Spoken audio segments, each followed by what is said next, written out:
Pak Eko bisa dimulai, silakan.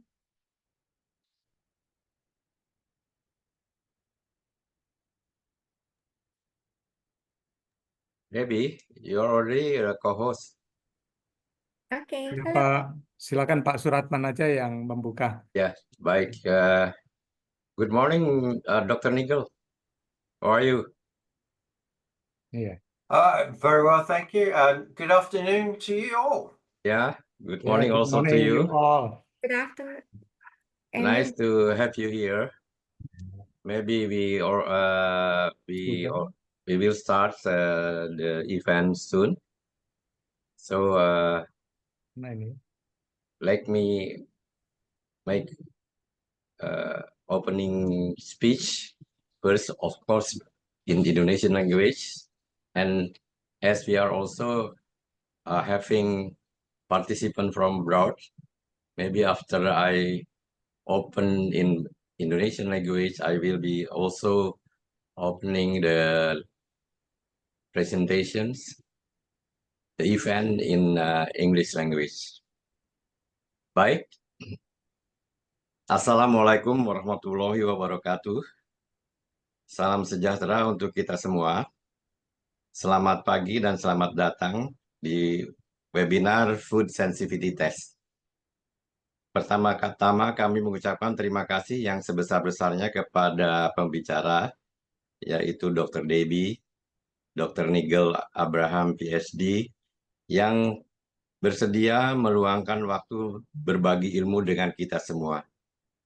Terima kasih juga kepada moderator Dr. Ade Mutiara yang akan memandu jalannya acara ini, dan ucapan terima kasih saya ucapkan juga kepada para sponsor yang terdiri dari RK Diagnostic, Leader Labs, Prodia, yang telah berkontribusi sehingga webinar ini dapat terselenggara dengan baik.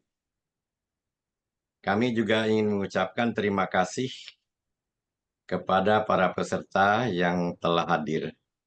Kehadirannya dan antusiasme Anda menjadi penyemangat bagi kami untuk terus mengadakan acara-acara yang bermanfaat. Pada kesempatan ini kami juga mendapat kehormatan sesuai dengan daftar peserta yang telah masuk melalui Google Form atas kehadiran para senior kami, yaitu Prof. Antonius Kurniawan, Prof. Dr. Iris Rengganis, serta Dr. Aris Bibudi yang telah bersedia meluangkan waktunya untuk menghadiri webinar ini. Food Sensitivity Test adalah salah satu alat penting dalam menjaga kesehatan dan kesejahteraan kita. Dengan mengetahui sensitivitas tubuh terhadap berbagai jenis makanan, kita dapat membuat pilihan makanan yang lebih baik dan tepat. Hal ini tidak hanya membantu dalam mengatasi berbagai masalah kesehatan seperti gangguan pencernaan, migrain, dan lain-lain, akan tetapi juga berperan dalam meningkatkan kualitas hidup kita secara keseluruhan. Semoga melalui webinar ini, kita semua dapat menambah wawasan dan pengetahuan mengenai pentingnya memahami sensitivitas terhadap makanan, serta bagaimana penerapannya dalam kehidupan sehari-hari. Selamat mengikuti webinar, dan semoga acara ini memberikan manfaat yang sebesar-besarnya bagi kita semua. Terima kasih. Wassalamualaikum warahmatullahi wabarakatuh. Perkenankan saya juga menyampaikan sambutan dalam bahasa Inggris singkat ya. Please allow me also to have the speech in English, knowing some participants is also coming from abroad. Assalamualaikum warahmatullahi wabarakatuh. Please be upon of us. Good afternoon and good morning, and welcome to this food sensitivity test webinar. First and foremost, we would like to extend our deepest gratitude to the speaker who have generously taken the time to share their knowledge with us today. Our thanks also go to the moderator who will guide the course of this event, and also to the sponsors whose contribution have made this webinar possible. We also want to thank the participants to being here. Your presence and enthusiasm inspire us to continue organizing beneficial events to all of us. The food sensitivity test is an important tool in maintaining our health and well-being. By understanding our body sensitivity to various types of food, we can make wiser and more appropriate dietary choices. This not only helps in addressing various health issues such as digestive disorder, migraines, fatigue, but also plays a role in improving our overall quality of life. We hope that through this webinar, we all can gain more insight and knowledge about the importance of understanding food sensitivities and how to apply this understanding in our daily lives. Enjoy the webinar, and we hope this event brings the greatest benefit to us all. Thank you. Selanjutnya, perkenankan saya menyampaikan agenda acara pada hari ini. Agenda acara pada hari ini adalah pertama, pembukaan dan penayangan video telah disampaikan tadi dan pembukaan oleh saya. Kemudian saya akan serahkan acara kepada moderator yang sudah mengetahui tugasnya ya. Dan selanjutnya akan dilanjutkan oleh presentasi Dr. Deibby, kemudian presentasi Dr. Nigel, lalu question and answer. Lalu sebelum acara Lucky Draw sebagai penutup, maka akan diselingi oleh video sponsor. Perkenankan juga saya menyampaikan beberapa tata tertib acara pada hari ini. Dimohon sekali selama presentasi berlangsung, para peserta agar mematikan mikrofon serta menutup videonya masing-masing sehingga tidak mengganggu acara ya. Peserta tidak diperkenankan mengganggu jalannya acara dengan membuat coret-coretan, anotasi, dan lain-lainnya. Pertanyaan agar disalurkan melalui chat room, dan nanti jawaban atau diskusi akan dipandu oleh moderator. Demikian acara tata tertib untuk webinar hari ini. Selanjutnya, waktu saya serahkan kepada Dr. Ade Mutiara sebagai moderator. Silakan Dr. Ade. Terima kasih Pak Ratman, Pak Suratman. So let me introduce our speaker. We're going to go to the meat of this webinar to listen from the expert on the food sensitivity and their risk experience in the field, so we can get the information more on how important a person to know about their traits in food sensitivity. As mentioned in the previous video, that food sensitivity is not only about the allergy, but it can impact the quality of life, and also that can caused by the body response to the from the food that we ate. Both of our speakers will talk so many information from our distinguished speaker. First, Dr. Deibby Mamahit and Dr. Nigel Abraham, PhD. Thank you for your time. And Dr. Nigel, how are you? It must be your morning over there. And for the participants, if you have any questions, please just write your questions in the chat room.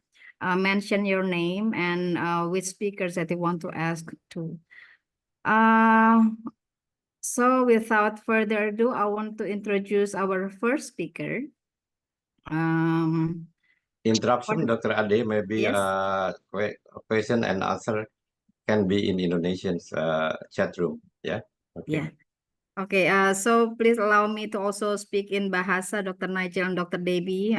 Jadi hari ini food sensitivity test memang bukan hanya untuk alergi, bahwa food sensitivity is not about hanya alergi, tetapi juga sebenarnya food sensitivity lebih fungsinya lebih banyak dari itu. Jadi hari ini we will go to the first speaker. I want to share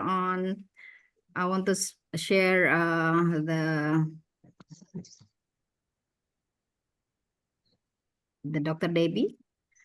So Dr. Deibby Mamahit, let me share. Dr. Deibby Mamahit obtained her medical degree from the University of Indonesia. So you are my junior doc. Trained in emergency medicine department, National University Hospital, Singapore. And also she take functional and nutrition medicine from Bridgeport University, Connecticut in 2009. And then she continues to have the training with Autism Research Institute in California, United States. After that, she underwent a journey learning directly from some of the most prominent functional-based physicians globally from 2009 until 2019. In 2014, training also with Autism Treatment Center in America, Massachusetts, United States. She also went training under Institute of Functional Medicine, Manila, Philippines. She gained fellowship in Nutritional and Environment Medicine from Sokia Training Research in India. February 2020, learning techniques to bring awareness to others through questions using power dialogue from Option Institute. 2021 being the keynote speaker, speaking international in 18 countries around the world. And that is very interesting, Dr. Deibby, that you are co-produced a documentary titled Joshua Tree. The documentary is nominated as Best Documentary in 2023 in London Film Festival. It is about the journey of her second son, Joshua, who has severe autism and to thrive and progress with a health holistic care approach. The film is also nominated for Best Documentary Film at Berlin Film House Festival and for Best Documentary Film at Kamal Film Festival in India. So Dr. Deibby also a founder and director of BrainWorks, a center for functional brain health for autism, ADHD and learning disorders. She's also the founder and director of Touch Hope and the Center of Functional Health and Healing in Chronic Health Conditions, both located at the Functional Health Center, Singapore. By only reading your summary, so you're all over the world. So we're so lucky to have you today. So the time now, without further ado, the time is yours. Thank you, Dr. Deibby. Please. Thank you so much, Dr. Ade. Yeah, you are my senior. So nice to have you. And so nice to be here. Okay, so do I start now? Yes, sure. All right. Thank you for having me here, Pak Suratman. Thank you so much for. I'm always very, very privileged to be able to share my experience, my knowledge, everything that I learned through my journey as a doctor, as a mother, because we are all connected as a human being. I'm very honored to be in the same stage with you, Dr. Nigel. Actually, currently, 3 of my children are studying in UK, so they are in the same land with you. It's very early in the morning, so glad that you made it here. I'm going to start sharing my screen now. Tolong pesan dong.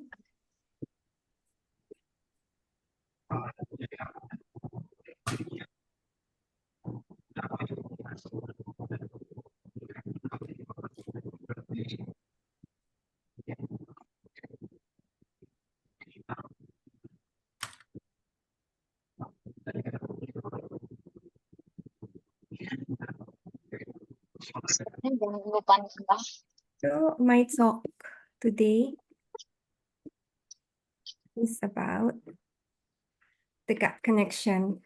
I would like to take us to the journey to understand how food sensitivities affect brain health. So this talk will be divided in 3 chapters. Okay, so saya mungkin ngomongnya pakai bahasa Indonesia sedikit, bahasa Inggris sedikit, biar dua-duanya mengerti ya.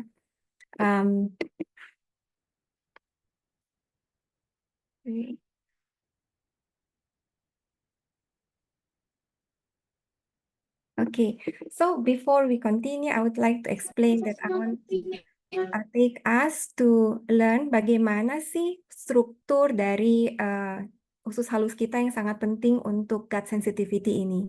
So when we deep dive into the our gut, our small intestine plays a very big role. Okay, so the small intestine bagian yang paling luar itu adalah the mucus layer. Mucus layer itu adalah body frontline defense in the gut. It consists of complex structure yang punya critical role in the gut health in interaction with the microbiota. So if you see this, there is a mucous membrane, there is the epithelial layer, and then there is the lamina propria that has the immunological layer of protection.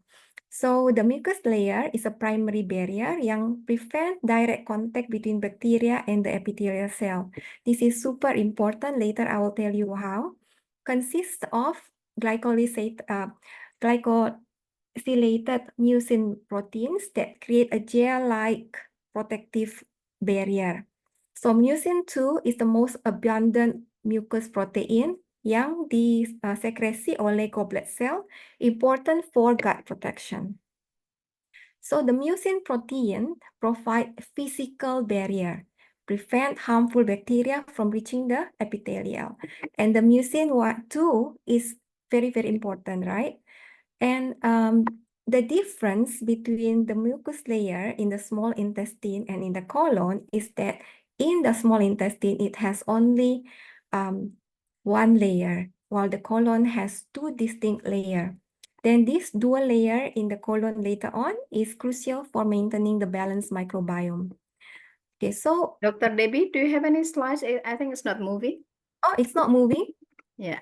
Oh no, okay. So I thought that it's, let me wait. Oh, okay. Sorry, I shared the wrong. Is it the one? So far it's not there yet. Okay. Sudah. Okay. So now you can see? Yeah. On Wonderful. the gut connection. You're right. Can? Sudah sekarang. All right, so we have these amazing, beautiful structures in our body, and it's just very important for us to understand how these layers in this in our gut actually do so much work before anything actually ever happens. So the composition of the mucous membrane is it's so important. And then there is an immune regulator within the mucus, the AMP, which is like the super important ingredients, and then the secretory IgA that helps to maintain the microbial balance and prevent bacterial colonization. So this is the mucus, this is the small intestine, the villi of the small intestine.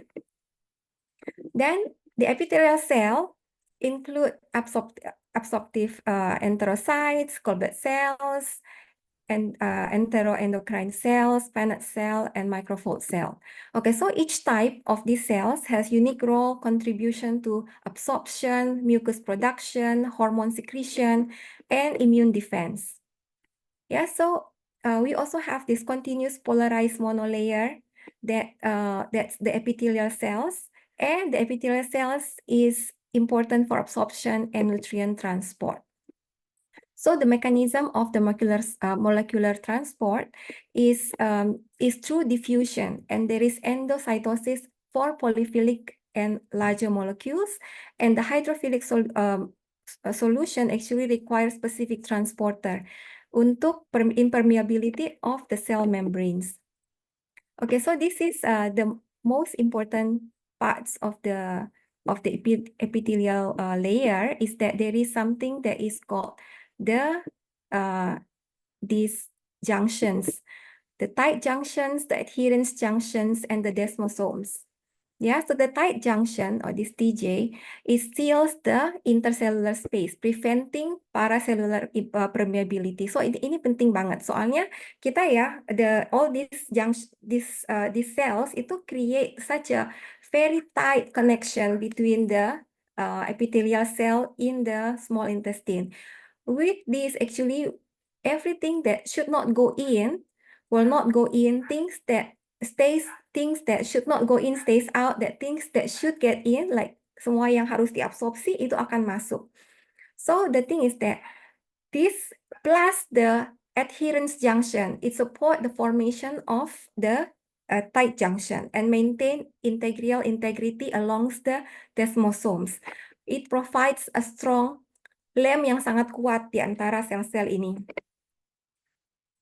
Then on top of that, we have the immune function and the regulation that is done by the immune regulation in the mucus. So first, we have the antimicrobial peptides, and we have the immunoglobulin A that provide a dynamic response for harmful pathogens. And then there's the AMP is kalau misalnya ada threat of there is a microbial threat that happens in our gut, like let's say we eat something, and that something actually have a certain pathogen that the body will not be able to take, then they will disrupt before they disrupt the microbial membrane. The AMP is actually vital in helping to protect the gut, and so it is their concentration is usually cukup tinggi karena this in the area especially that has dense with bacterial colonization, like the bacterial intestine, like the mucus of in the small intestine. And we have the secretory immunoglobulin. It is important in the jadi di mucosa, imunitas mucosa, by binding to the pathogen and neutralizing the toxin. Yeah, so the secretory immunoglobulin A prevents the pathogen from adhering to the epithelial surface, then limiting the infection potential.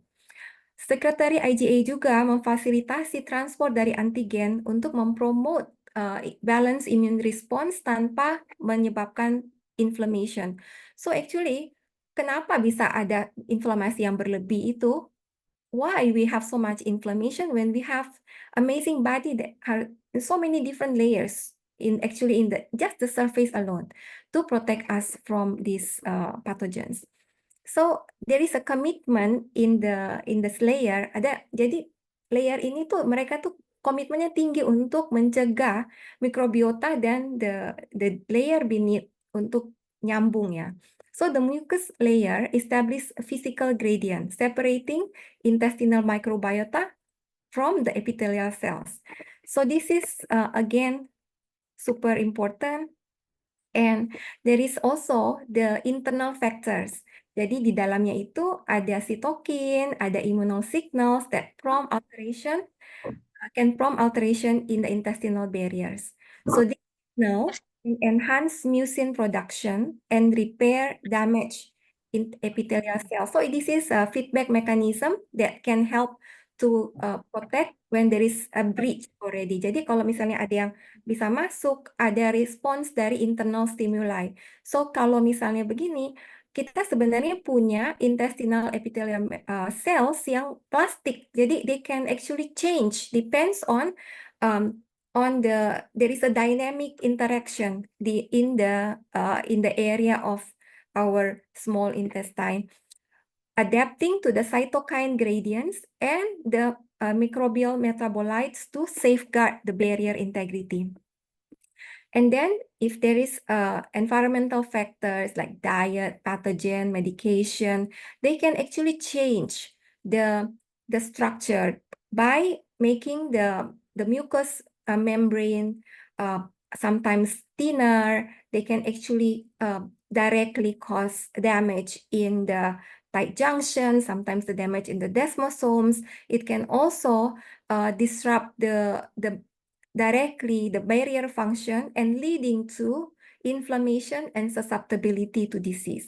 So the thing is that the body is such amazing, has many, every part of our body, from the top of our head to the soles of our feet, we have the structures that is meant for our protection, our health, but we also live in environment. We also have our influenced by our thoughts, and we are also taking not just food, we take medication.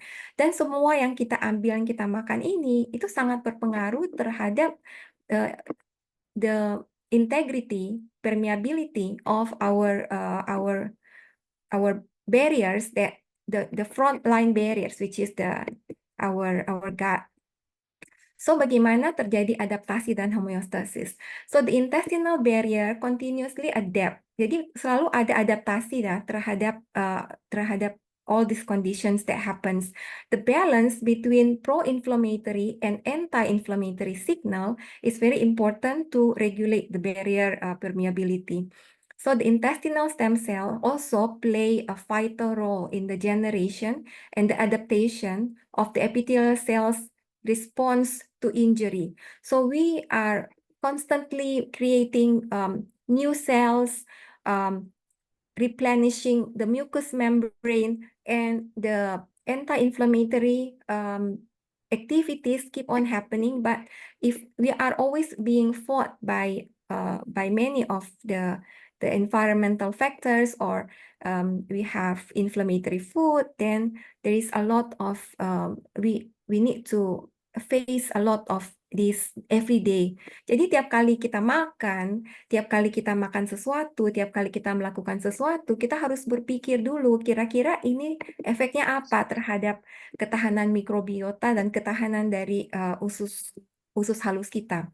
So the implication for the gut health and disease, the dysregulation can contribute to problem like IBD or autism, or even general things that we thought. Kadang-kadang kita pikir ya penyakit itu datang because umur, because I'm like this, Sometimes things like hypertension, diabetes, semua penyakit yang sudah merupakan sesuatu yang lumrah, bahkan sakit-sakit di tulang itu gara-gara dingin, tapi sebenarnya itu semua ada implikasi dari rusaknya pertahanan dari usus halus kita yang kemudian menyebabkan mikrobiota atau sel-sel yang menyebabkan inflamasi masuk ke darah dan menyebabkan masalah di daerah tubuh yang lain.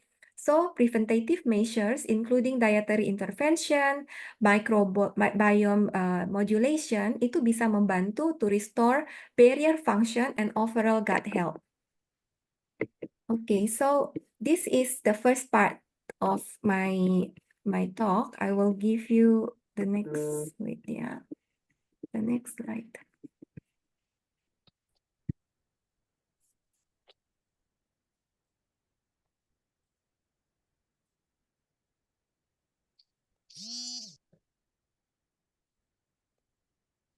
So how the next the one that I want to share next adalah bagaimana terjadi gut sensitivity. Is it the right one?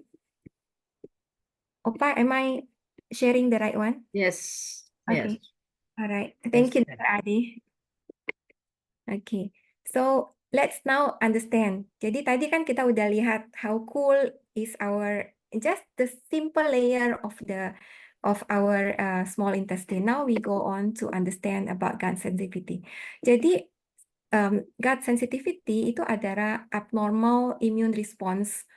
Jadi terhadap makanan, terhadap environmental agents yang bisa lead to adverse immune reaction. So actually, when it comes to gut, we have allergy, we have food intolerance, we have food sensitivity, but we are going to actually talk later on very much on the sensitivity. We are not going to talk very much about food intolerance. We are not going to talk very much about food allergy, but a little bit on that. So what is immunologic tolerance? So, immunologic tolerance adalah sesuatu yang sangat esensial dari tubuh kita untuk mencegah reaksi alergi, reaksi sensitivitas, dan excessive immune response to non-threatening environmental agents. It involves complex interaction of food-specific antigen and cells with the mucosa of the immune system. Key of this process adalah Treg. So the regulatory T cells that inhibit the activation of potentially harmful immune responses. Without this tolerance, exposure to food antigens could lead to allergy, sensitivities, or autoimmune reactions. So, effective tolerance mechanism itu ensures bahwa kekebalan tubuh kita bisa berfungsi secara normal tanpa beroverreaksi. Jadi kalau kita makan makanan yang sehari-hari yang bukan makanan yang toksik misalnya, mestinya makanan itu bisa oke dan sehat untuk kita. Tapi banyak dari kita yang bahkan makanan sehari-hari, misalnya memakan ayam yang disertai dengan tomat, terus kemudian cucumber. Kita kadang-kadang nggak tahu bahwa even the cucumber, even the tomato, even things that sepertinya aman menjadi tidak aman karena ada sesuatu yang namanya breach of the immunologic tolerance. So overview ya, ini the difference of food allergens and food sensitivities. I understand, saya mengerti bahwa banyak dari kita ini yang mengerti dan tahu, tapi I think mungkin some of the audience also have no idea ada bedanya food allergies and food sensitivity.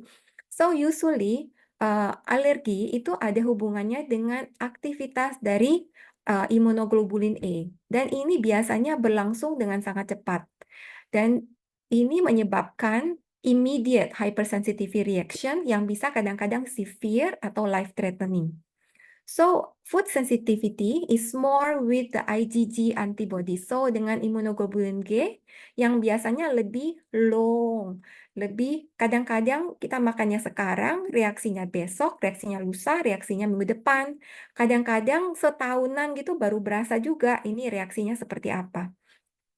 Then a mechanism of this condition involves distinct pathways of the immune system and the tolerance failure. Notably, prevalence of both conditions is increasing. Jadi banyak banget orang yang dari pasien-pasien saya yang food allergy food sensitivity so both are affected. Jadi two of these so actually for the food sensitivities, both of the IgG and the AGA is affected, but mostly what we do, the measurement itu adalah yang IgG. So the thing is that we need to differentiate these two, tapi kita perlu tahu, we need to have an idea, apa sih yang terjadi di tubuh kita.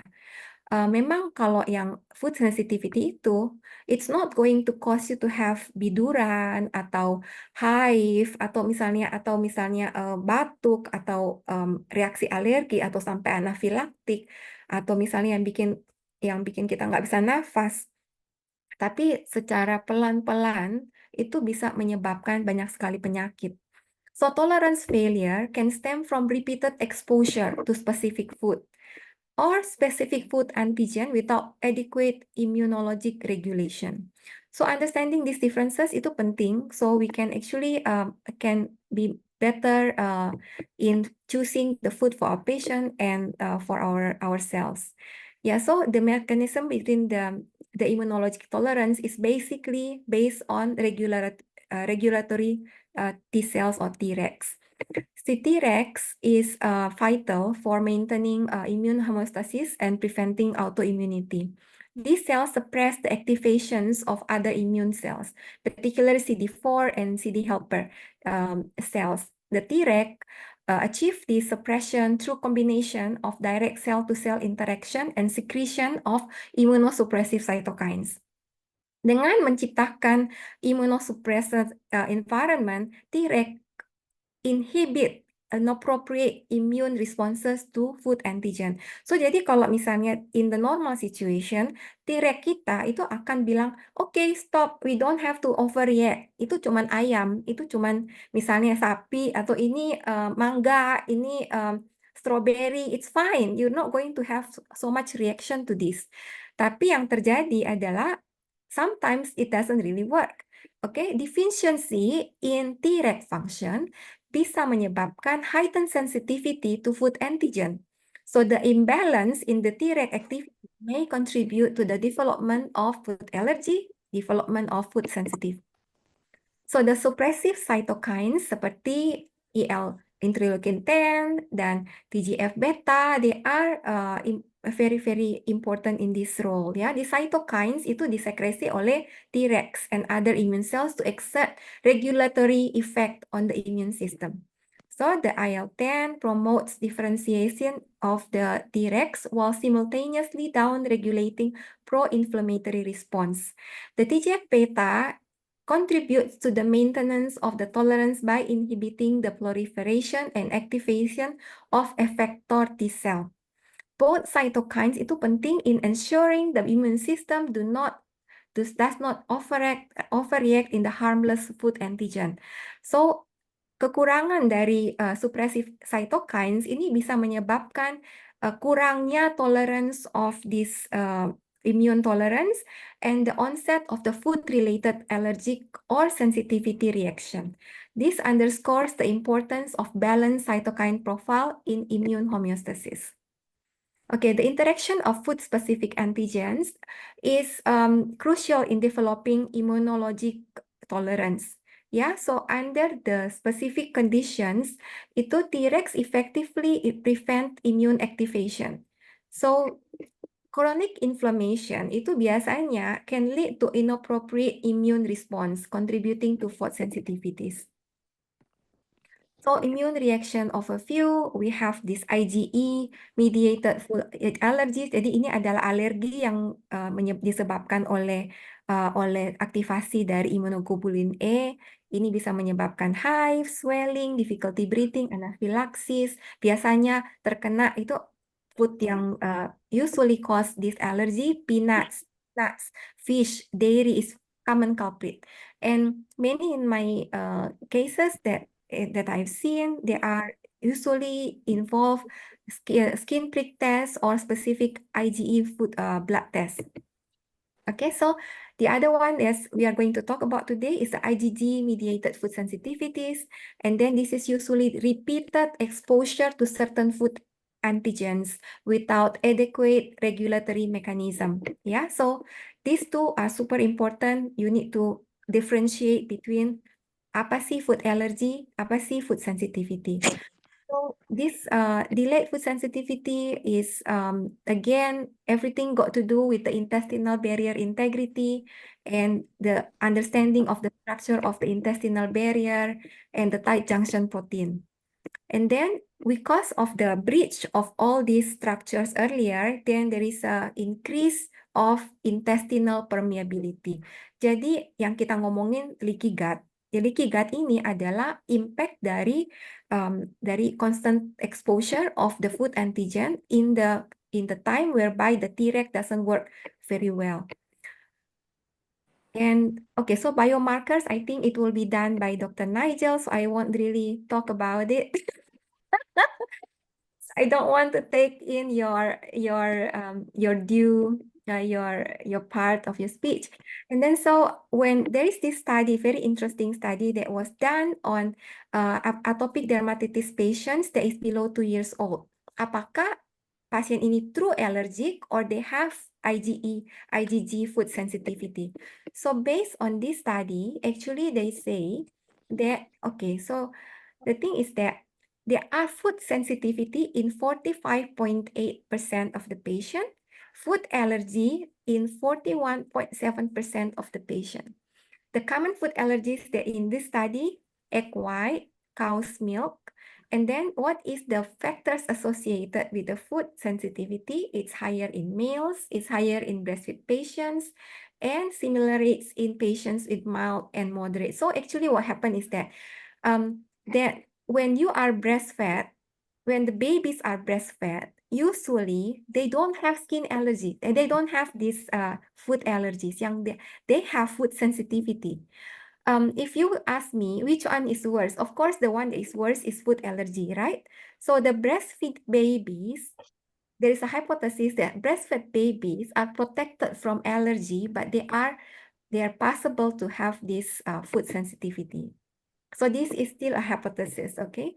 So the correlation between the disease severity, that they actually find that from this study that the damage is not very different. The IgG walaupun lebih pelan kerjanya, so the IgE is very fast, IgG is slow, but when you compare these two, the severity atau keparahan dari atopic dermatitisnya sama. Nah, so actually we need to understand something. Even though IgG food sensitivity might not be so widely promoted, but actually if they cause the same damage with the allergies, we need to be very crucial. It's very crucial for us to find it out and protect ourselves, protect our patients from the of the damage that caused by this food sensitivity. Yeah. Okay. So the clinical implication, we need to have a very proper diagnosis. We need to have proper patient-specific dietary intervention that can actually significantly improve the health outcome. So the allergy testing, I think everyone knows that there is a specific IgE, there is specific IgG testing that can be done. And this is something that I always do for all my patients. We have elimination diet.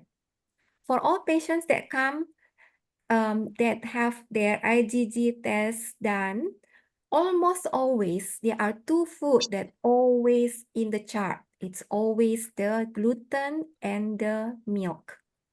Because they are so rampant, actually nowadays, what I do is every single patient coming to my door, I will tell them, please, no more food, no more milk, no more gluten. Because, and if they are not convinced, I will send them for the IgG test, and then they will say, oh yeah, it's there. And of course, it will come with dengan berbagai jenis makanan yang nggak bisa mereka makan untuk sementara. So, food sensitivity is not for forever. Food sensitivity can be improved. That's why elimination diet itu bisa sangat membantu, ya. So I got my second part done, and then this is the third one.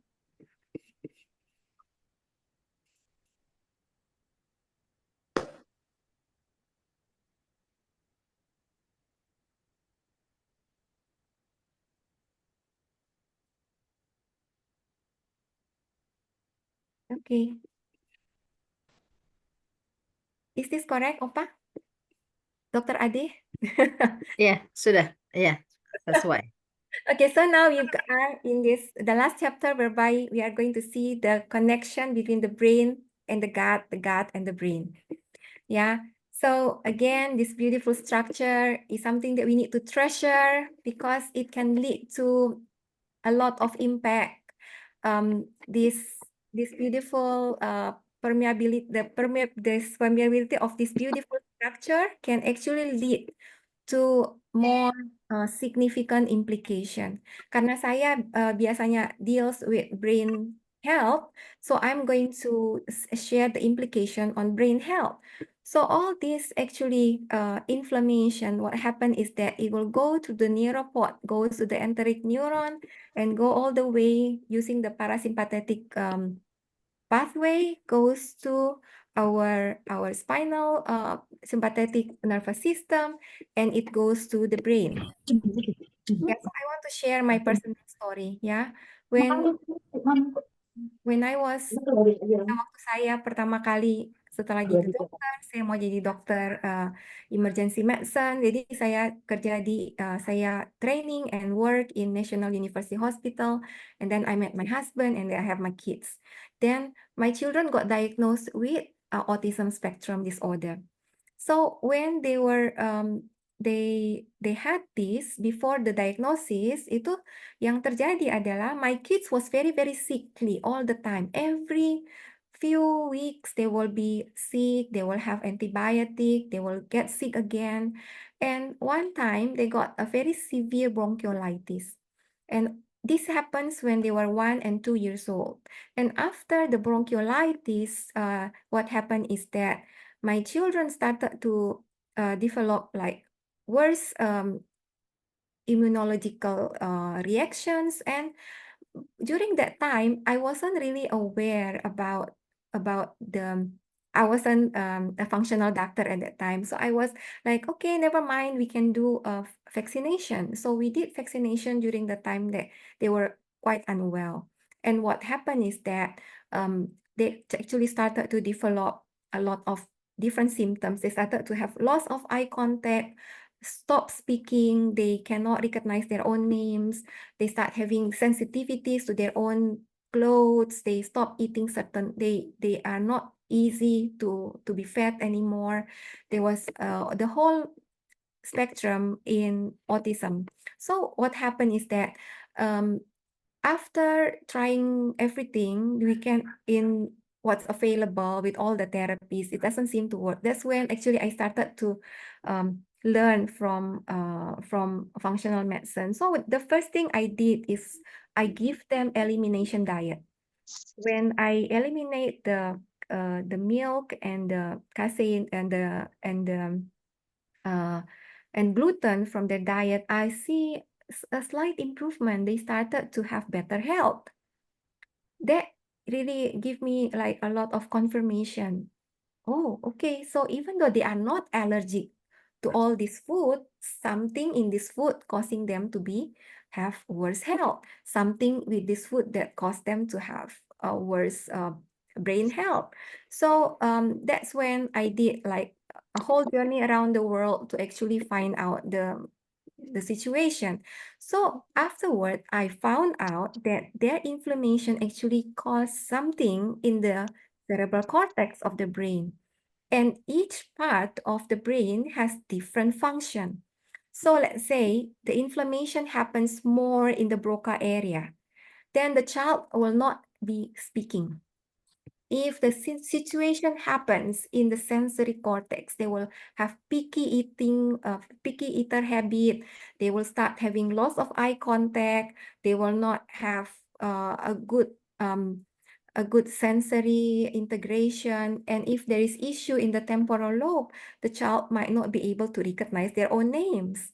If they have issue in the prefrontal lobe, then the child might not have emotional control, might not have behavioral control. When it happens in the central sulcus, it actually causes them to have clumsiness. They will not be able to have good motoric function.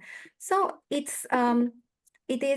is amazing how all these issues actually can directly cause all this disturbance in our brain. And one thing that also that I find out that 30% of these individuals with autism has seizures.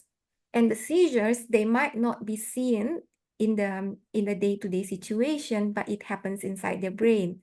And by knowing that, by eliminating certain food in the diet, actually there is a decrease in the amount of seizures that the child is having. And we need to have a proper EEG or neurophysiological assessment to do the before and after. And actually, today I wanted to bring in some figures to show you that, but apologies, I was so busy, I wasn't having that opportunity to bring that number, but there is certainly a very distinct difference of the children that had the elimination diet that has a proper food sensitivity done, and when we actually take care on what they're eating, and it is can actually reduce these symptoms and this problem. So brain and gut, they are so super connected. You need to make them be friendly to one another, so we can see better increment in our in the improvement of their health. And this is my eldest son who's in UK now, and he finally started speaking at 7 years old. He started to be able to learn at 16 years old. Now he's 19, and he is in the final year in his sixth form in a boarding school in England. So he is a happy boy now. So thank you so much for the time and the opportunity given to me. Thank you for my seniors. Thank you for my my professors who come here. Thank you for Dr. Ade for being the moderator. This is my my Instagram, where I share about my life and my children and how to live a life that is according to the functional health principles. So if you are interested, please come and join me. Thank you. Thank you so much, Dr. Deibby. Very good insight and also very comprehensive information regarding the connection between the gut and the brain. Jadi para peserta semua, terima kasih atas perhatiannya bahwa gut and brain, gut is your second brain. Itu betul-betul sudah banyak diteliti dan memang we are what we eat. Memang seperti itu ya, Dr. Deibby ya. Jadi mungkin juga sangat cerita-cerita menginspiratif how the elimination diet really can solve a real issue. Jadi so thank you for your presentation. Very great. And we're gonna go to the second speaker. Welcome, Dr. Nigel. Before your turn, I will also share the your summary about your background. There you go.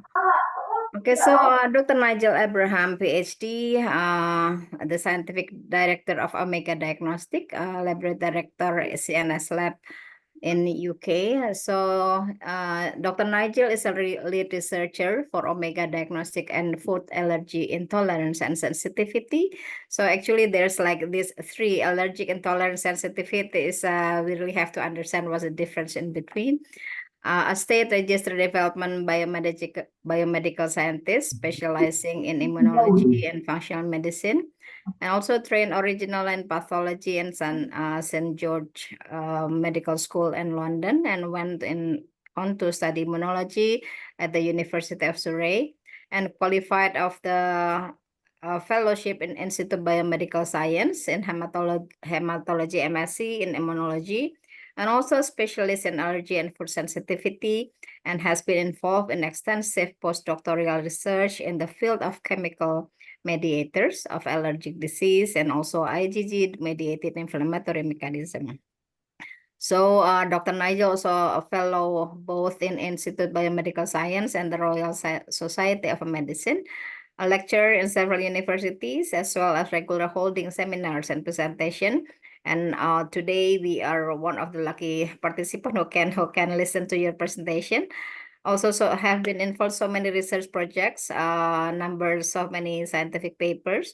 also specialties in one of the most experienced and well-known functional medicine professionals in UK, and now a lecturer in allergy and food intolerance, salivary hormones, digestive pathology, and the microbiome. So again, we are so lucky to have you here, Dr. Nigel. Without further ado, I give the time to you. Thank you. Thank you very much for that introduction. Right, I will now try to share the screen. We have so many screens open with Zoom, so let's see if we can get the right one. Okay, technically it's going to be...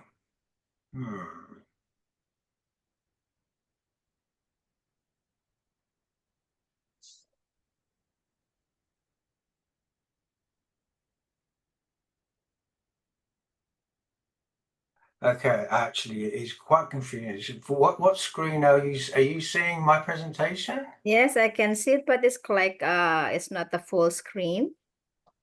It's like the cutting on the I only can see like maybe 70% on the right side. Maybe Yeah, stop share and it doesn't seem to want to move. Okay, I'll try again, I think. okay, maybe you can stop share first. Yes.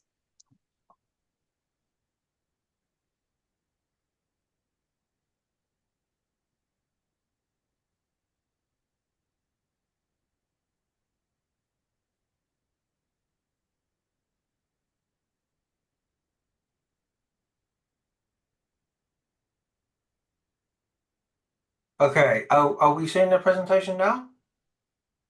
Yes. Yeah, I can see it the whole screen now. The Thank whole you. screen. Thank you very much. Right, excellent. Okay, in this session, I want to look at, we will do a bit of an overview of the whole area of food sensitivity. So we need to look at what we mean by food sensitivity and how it is classified. We need to discover how and why food sensitivities occur, the difference between IgG and IgG4, because that's important when it comes to testing. We look at some of the immune mechanisms behind food sensitivity, and then an overview of some of the conditions which have been associated with food sensitivity. So in the first place, diagnosing and treating adverse reactions to food is very much a cornerstone of naturopathic functional medicine practice. And up to 35% of people believe they have allergic reactions to foods. But according to strict diagnosis criteria, actually only a very small percentage of people actually have characterized allergies. It's perhaps 8% in children, 2% in adults is quoted, but I saw some figures recently suggesting it was higher than that. But the true prevalence of food sensitivity is largely unknown. But at least one survey in the UK some years ago suggested that as many as 45% of adults believe they have a food sensitivity. So we know that a relatively small percent of the population are diagnosed with food reactions. So if you go to your physician and you have some clear adverse reactions to something that you're eating, the first thing we need to do is to exclude IgE allergies, our true allergies. So assuming there are tests done which have all come back negative, we can look at food intolerances, but when we're looking a moment at the classification, that food intolerances are usually enzyme deficiencies such as lactose intolerance. So we can perhaps look at some of those. We need to be sure that we're not dealing with celiac disease, which is a very distinct condition. And there are some more unusual cellular mediated food allergy reactions. But the truth is that having gone for these consultations, perhaps had various test done, probably 90% of people leave those consultations with all negative tests. So they actually do not know what the cause of their food reactions are. And the main reason for that is because IgG testing, food sensitivity testing, is not being performed at that level.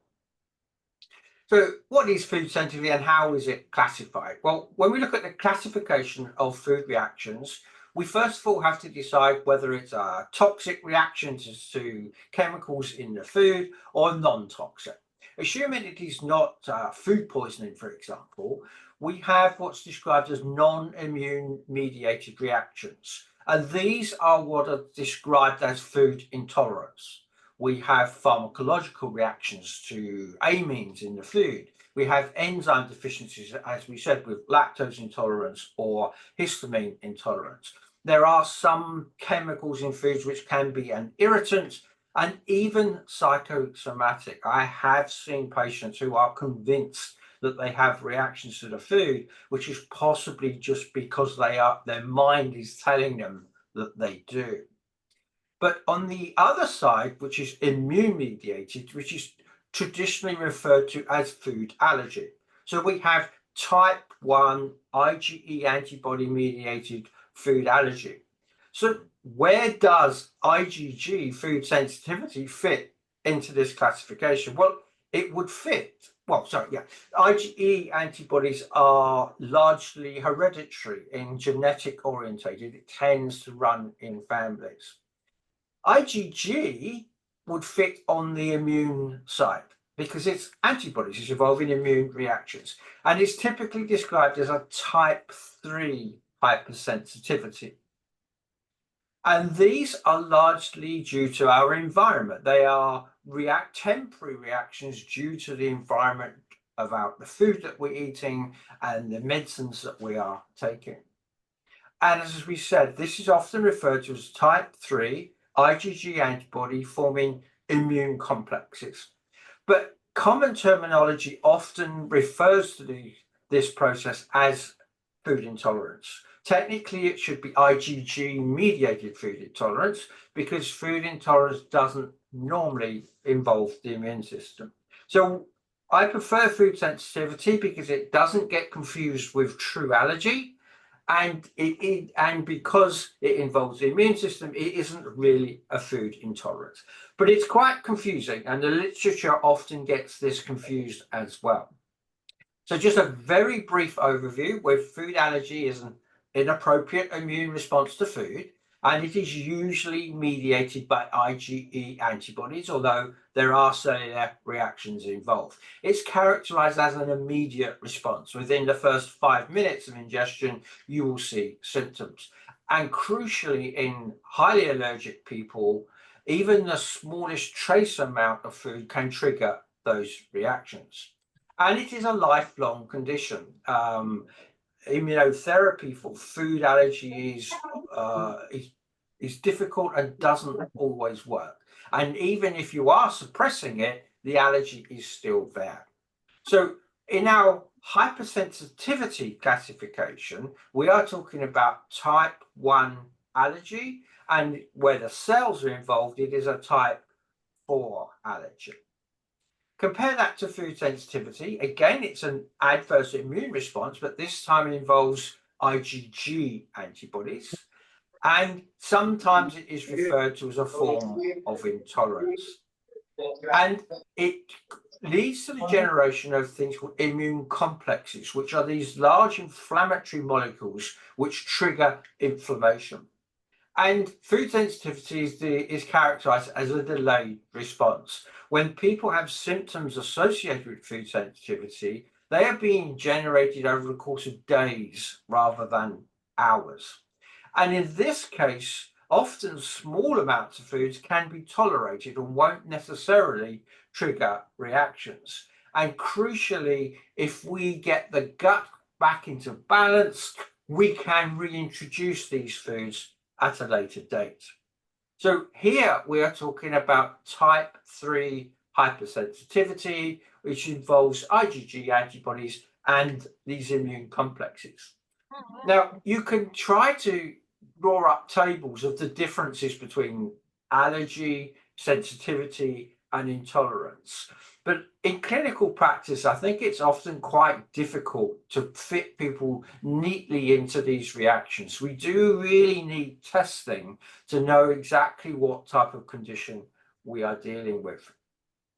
Why do food sensitivities occur? Well, as we said, it is an interaction between us and our environment, and it's a question of tolerance. Now, the gut immune system has a huge challenge has to respond to potential pathogens, look to protect us, but at the same time, it has to remain unresponsive to the food that we're eating. And there is no doubt that in the developed world, at least, the ability to distinguish between friend and foe is breaking down.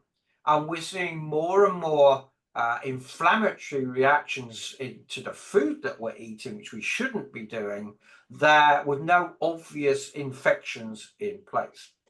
Exactly why we do that, as Dr. Deibby already talked about, is a complex interaction between the immune system as to whether it is tolerance or intolerance. But what we do know is that the prevalence of migraine, irritable bowel syndrome, and inflammatory bowel diseases is continuously increasing.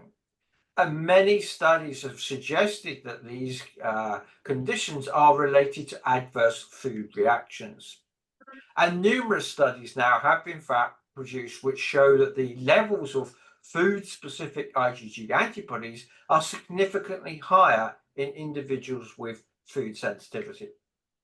So IgG-mediated immune responses do indeed play an important role in the pathogenesis of these types of adverse reactions. And what we need to do is to start having IgG testing as part of the investigation of adverse food reactions. Now, the normal situation is that of tolerance. So here we do produce IgG antibodies to every foreign substance we've ever been exposed to, including the food that we eat. But in a normal situation where we have tolerance, we are not mounting an adverse immune response to the food that we're eating. So tolerance is the normal state. It's not a normal reaction to develop high levels of antibodies to foods that we consume regularly. Now, this is an important point because some people, some allergist critics of IgG testing suggest that IgG antibodies to food is simply a normal reaction to the food that we're eating. The studies absolutely contradict that. So I'm just going to highlight one as an example. This was a study looking at IgG antibodies in irritable bowel syndrome. But interestingly, these patients also suffered from major depressive disorders. So we had 3 different groups here. And what we see is the green line on the graph would be the antibody levels, the food IgG antibody levels in the healthy control group. And we can see that the blue line, which was the irritable bowel syndrome patients, has considerably higher levels of antibodies. But interestingly, patients who suffered from depressive disorders had even higher levels of food-specific antibodies. So the antibodies are not simply reflecting the diet. They are an abnormal situation that is related to these disease conditions. What is the difference between IgG and IgG4? Now, this is important because from the testing aspects. So, as we've already talked about, IgE is the antibody which is involved in our classical allergic responses. IgA is interesting because it is the frontline defense in our airways and also in the gut. But what we are talking about here with food sensitivity, of course, is IgG. And IgG has 4 distinct subclasses, and they don't all work in the same way. So what we see is that in IgG1 and IgG3, which are the predominant IgG subclasses, are pro-inflammatory. They will, when these antibodies are present, they will form immune complexes, they will trigger complement pathways, they will activate inflammation, and they therefore can result in symptoms. But compare that with IgG4. IgG4 is a unique molecule. It is completely the opposite of the IgG1. It is considered as an anti-inflammatory protective molecule. So what does that mean? Well, it means IgG4 is a blocking agent. It's nature's way of preventing damaging reactions such as IgE responses. So it does play a role in the investigation and the emergence of classical allergies, but it doesn't activate complement. It doesn't activate the inflammatory pathways. So it is not involved in food sensitivity. So measuring IgG4 specifically as a test is an invalid way of looking for food sensitivity reactions. What we have to do is to look at the total IgG, so we are covering the IgG1 and the IgG3.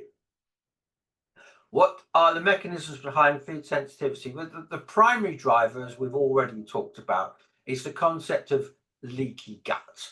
You know, our gut mucosa has a really difficult job. It has to absorb all those essential nutrients we want, whilst at the same time keeping everything else out. So any breach in the mucosa, any increase in permeability to damage or disease is going to very quickly lead to a malabsorption. So we are not absorbing those essential nutrients, but crucially, we are now letting in large intact molecules which will cause an abnormal immune response. So we have this diagram now, which is in a healthy gut. The cells lining the gut are held tightly together with these tight junction proteins. So they form a physical barrier to all of these molecules which are flowing through the gut on a daily basis. When we have damage, of course, now we are letting these things through. The tight junctions open up and actually appear in the circulation. And we can measure these tight junctions, such as zonulin and the occludins, which can give us an indication that this that leaky gut is a problem right now. But when this happens, we now have intact food molecules literally falling through the cells instead of being absorbed in the natural way. And they will then meet the immune system, and the immune system will be triggered to make IgG antibodies. And of course, they're also falling down in between the cells because these tight junctions have been opened up. Here we form these immune complexes. An immune complex is the food molecule, lots of IgG antibodies, which has triggered the complement pathway. So we have this large inflammatory molecule, which is now in the circulation. And wherever they lead, is where symptoms are going to occur. Metabolic syndromes, obesity, type 2 diabetes, cardiovascular disease are all associated with this kind of inflammation. And of course, there are a lot of neurological disorders are now being linked with this type of inflammation, and irritable bowel syndrome and inflammatory bowel diseases also. But I'm often asked, which is why that all looks very interesting on a diagram and in theory, but is that what actually happens? So I came across this study which was using a high-powered microscope as a colonoscopy. So it was able to put the endoscope down and actually observe what was happening in these cells lining the gut. And what they did is they put diluted food antigens directly into the gut and used this high-powered imagery to see what happened. And after 5 minutes of sensitive individuals exposed to foods that they were sensitive to, we can see the cells will become leaky and we're letting a dye out so that you could see it. And crucially, we had these large gaps in between the cells, which is this leaky gut syndrome. So I thought this was a really nice piece of work that said, this is real. This is when you put foods that individuals are sensitive to directly into the gut, you can actually see these reactions occurring. And interestingly, when the authors of this study looked at an exclusion diet based on IgG testing, about 74% of patients after a 1-year follow-up still had relief from their symptoms. So not only can we see it down the microscope, but you know, we can see Iya, Dok. that the diet works Udah in dibayar apa? practice.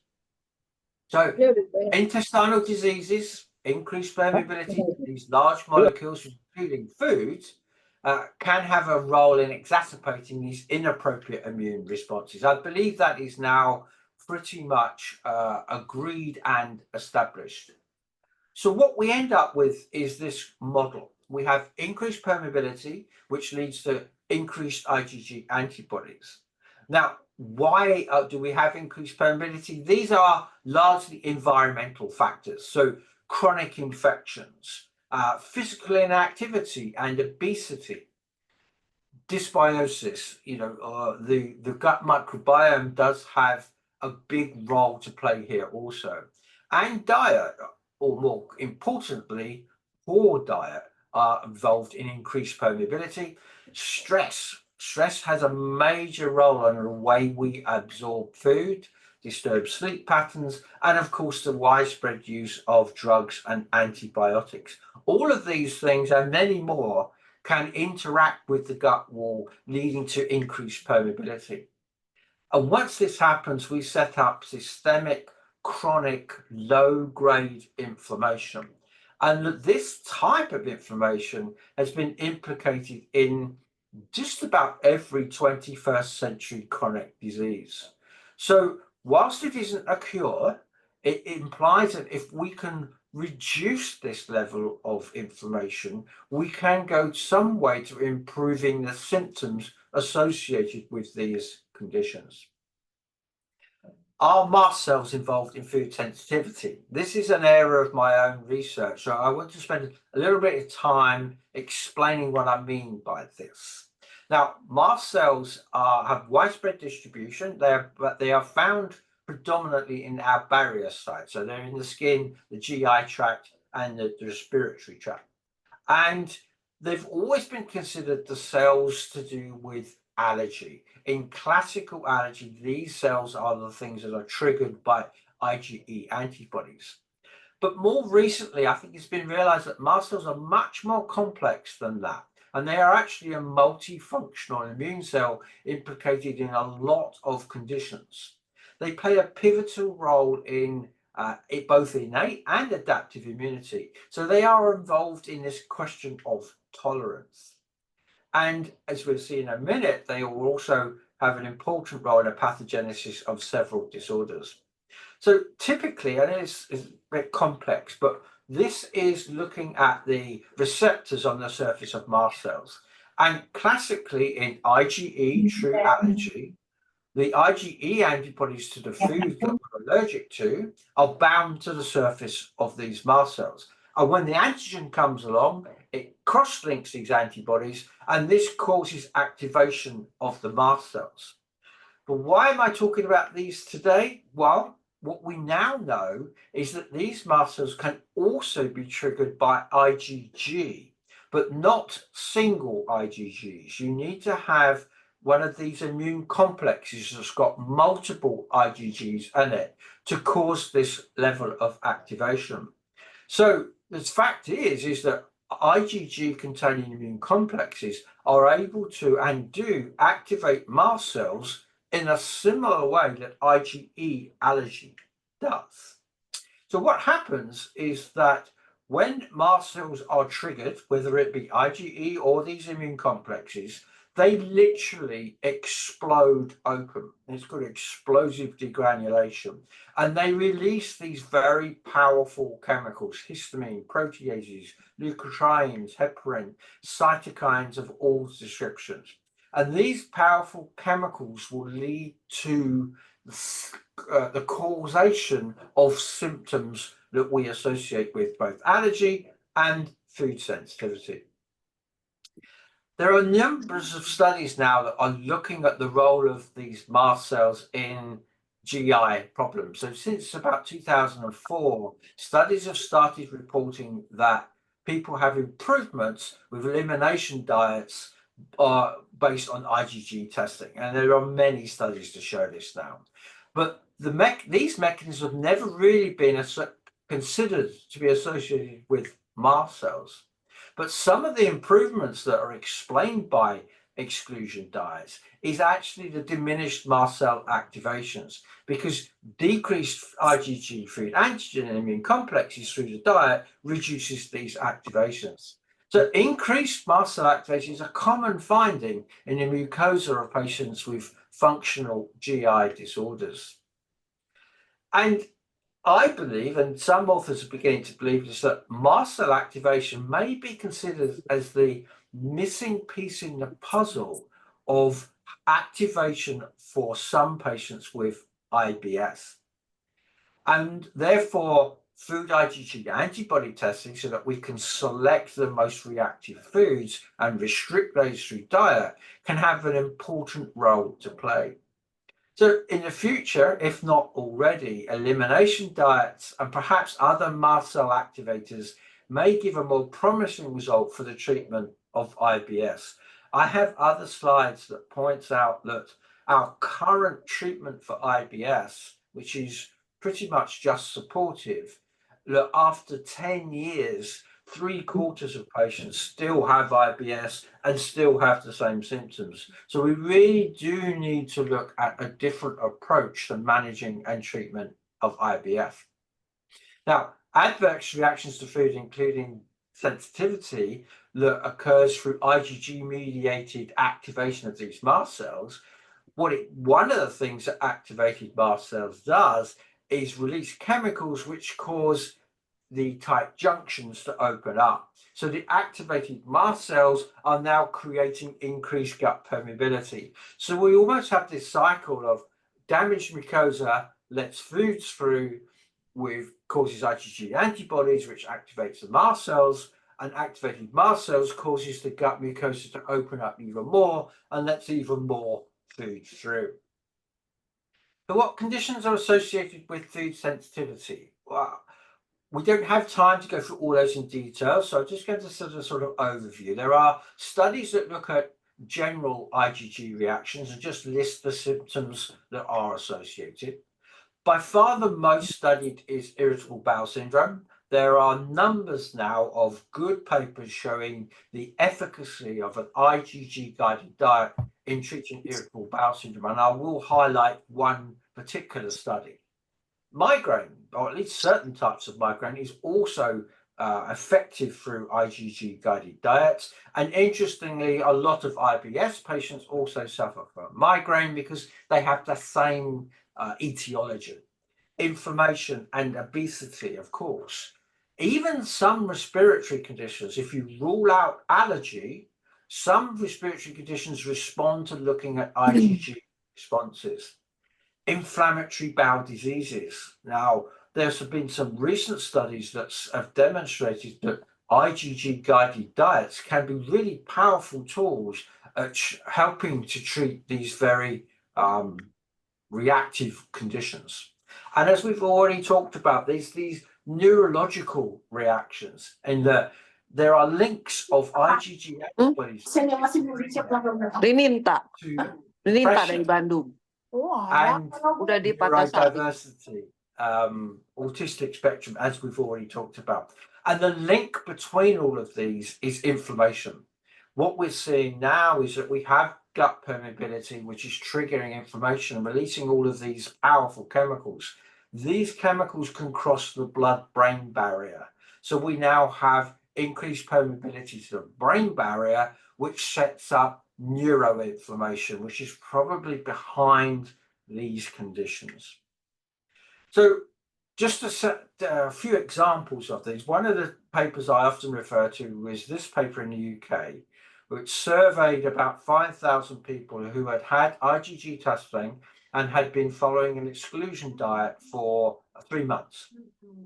And they followed this up by asking the patients what happened. And they found that 76% of people said they saw a significant improvement in their symptoms.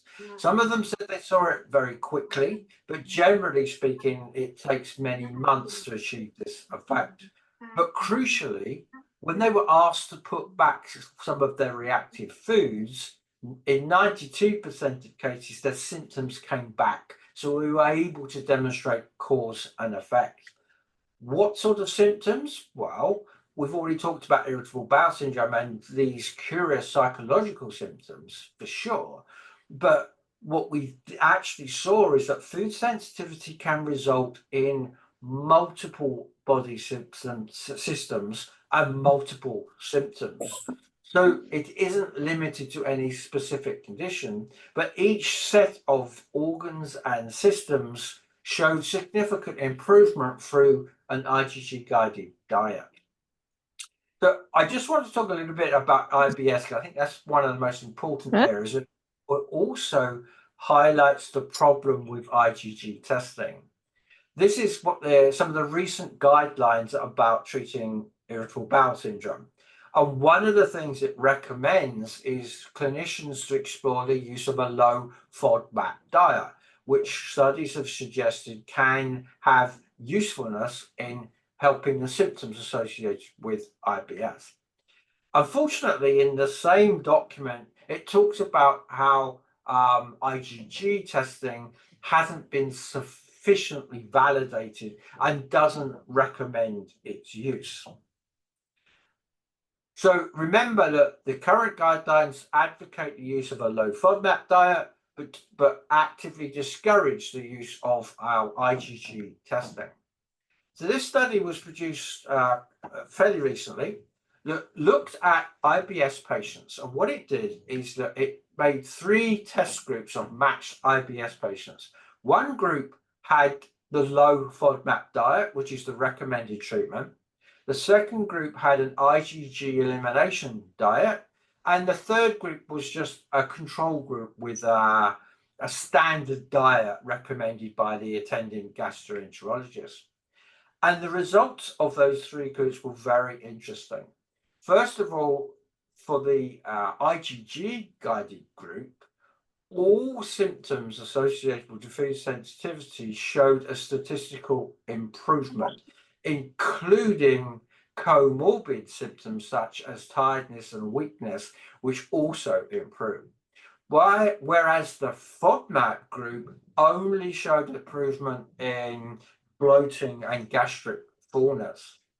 And needless to say, the control group showed no significant improvements at all.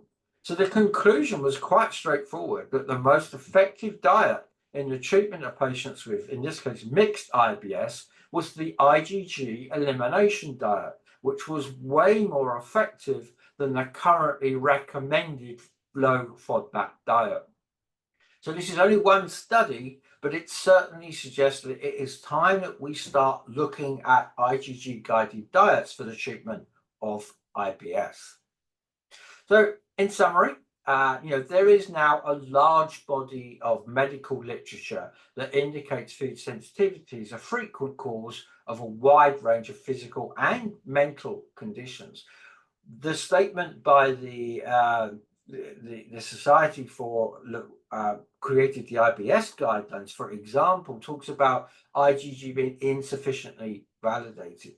I struggle to understand that argument when there are hundreds of papers now that are showing the efficacy of these tests.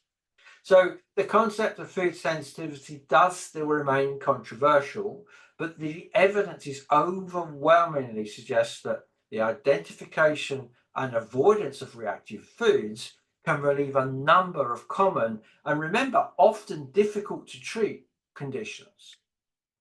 Thank you very much. Thank you, Dr. Nigel. So I really feel that I'm in the class of immunology. So very comprehensive information regarding and how really food connect can go exactly to cross the blood brain barrier and really can control the immunology system. So I will go back to the participants. Kalau ada yang mau bertanya, silahkan langsung menulis di chat. So far, I didn't see any question yet. Oh yes, Dr. Rulani, mungkin ini I think it is for both of you. What we can do to make our tight junction stronger. Jadi maybe I will let Dr. Debbie to answer and also Dr. Nigel. What should we do to make the tight junction in our intestine stronger? Thank you. Dr. Debbie, please. Okay, so in my opinion, it is our immune system that can actually help to take care of the tight junction. Firstly, being in a better environment without much pollutant, without much ecological toxicity is one thing. To prevent yourself from eating unnecessary medication is another thing. To help taking very good nutrients like the vitamin D from the sun, take the right kind of food that actually have vitamin C's help, take the kind of food that has good nutrients like the phosphatidylcholine, things that has like food like okra is very good also to improve the mucous membrane. Okay. So And Dr. Nigel, do you have any opinion regarding the questions? Yes, I mean that's the important point. I think one of the things we need to remember with IgG testing and taking the foods that are the most reactive is that gives us a temporary relief. At that point in time, those foods are triggering the inflammation. But it's very important to understand why all of this has happened in the first place. So yes, it's all about healing the gut. And we can use supplementations, glutamine, things like that can help. A good quality probiotic often can be very helpful in helping to heal and help those tight junctions to get back. So for me, it's the IgG exclusion gives us time to look at what else we can do, but also we need to look at perhaps tests to identify why this has happened. I've used comprehensive stool testing a lot in the past. So look, we can look at markers for the microbiome, we can look at digestion markers, we can look at the presence of gut parasites, we can look for infections, because if these things are present and that they've caused the leaky gut, which is causes sensitivity, we still have to deal with the primary problem. So look for the causes that may be causing damage and remove those or treat them. Use supplementation and probiotics to help heal, and use the diet to give the chance for everything to get back into balance. Hey, thank you. Before I hope Dr. Rolani can get the answer right. Before going to the next question, I'm really interested about your experience in elimination diet to deal with autism kids, which you experience. Let me please allow me to speak in Bahasa because I really want the participant to experience to hear more about the elimination diet in autism kids, because I also see in the chat room a few has autism issues. Dr. Debbie, untuk melakukan elimination diet tadi, kita mulainya dari mana ya, Dok, ya? Jadi maksudnya, kita mulai banyak sekali penelitian-penelitian bahwa anak-anak ADHD, kemudian autism itu sangat berhubungan dengan makanan gitu ya. Tadi Dr. Debbie menjelaskan bahwa setelah dimulainya dan ternyata responsnya sangat bagus. Nah, apakah memang dimulai dengan gluten atau memang sangat diperlukan tes food sensitivity ini pada setiap anak berkebutuhan khusus, Dok? Mungkin itu. Oke, so karena seperti yang saya sudah ngomongin tadi, dari semua hasil yang saya lihat selama saya melihat pasien dengan IgG test mereka, hampir semua pasien itu ada sensitivitas terhadap gluten dan milk. It's about reach to maybe 98%. That is so high. Yeah. So since there are so many of these patients are actually intolerant and having sensitivity with gluten and casein, usually even before we do the IgG test, I usually ask the patients reduce it, eliminate this. Because later on, I will actually eventually will do it if their symptoms persist or if there is other immunological challenges that is experienced by the patient. But regardless on whether they're taking the test or haven't taken the test, I would recommend, especially for the children with those issues, yeah, ADHD, autism, children with immunological challenges, definitely I will ask them to go first for the gluten-free, casein-free, all the dairy-free, even before I started the test.